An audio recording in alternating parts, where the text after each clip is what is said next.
In other news, have you been victimized by a tech scam? Authorities say efforts are underway to curb the scheme, but consumers need to do their part in filing complaints. Ina Andolong has that story.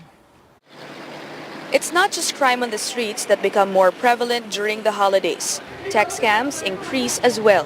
If a subscriber isn't careful, one wrong reply to these messages could instantly result in a few hundred pesos down the drain.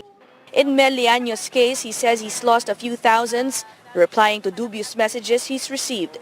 That's until he finally realized that he's just being duped.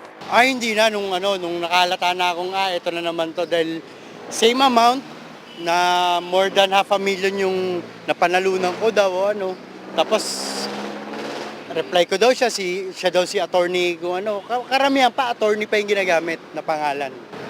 Kaya ako panatag din ako mag-reply dahil abogado na to eh. So hindi ito kalokohan yung pala. Mali ako.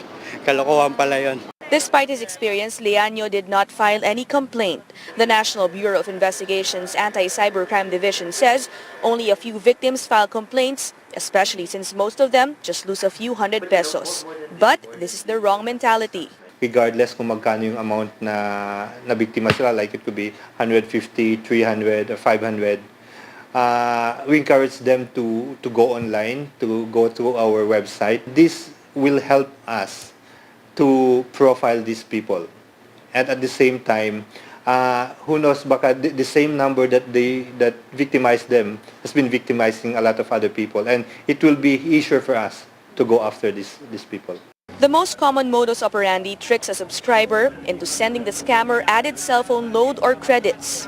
Take this message for instance. It tells the receiver that he's been charged with 300 pesos for using MMS. The message then gives a syntax or a keyword that the user can send to a certain number to deactivate his or her supposed MMS access. Unknowing subscribers won't realize that the syntax, if sent to the prescribed number, will automatically send load to the scammer. In this case, it's an instant 300 pesos to the scammer's number. Smart Telecommunications has had it with these scammers. It came up with an added security feature for its load sharing service. Today, its subscribers can only share load if he or she responds to a confirmation text free of charge.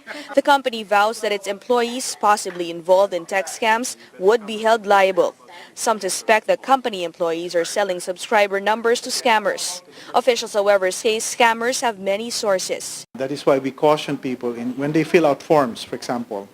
When you're applying for something,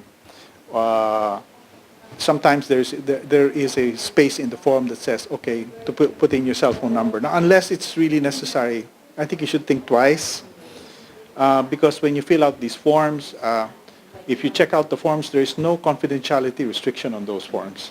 No. Unlike telephone companies, we are covered by confidentiality restrictions.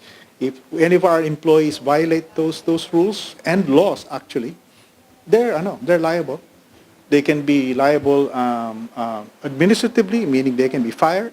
The NBI Anti-Cybercrime Division admits it's not easy going after scammers who usually use prepaid SIM cards which are not registered.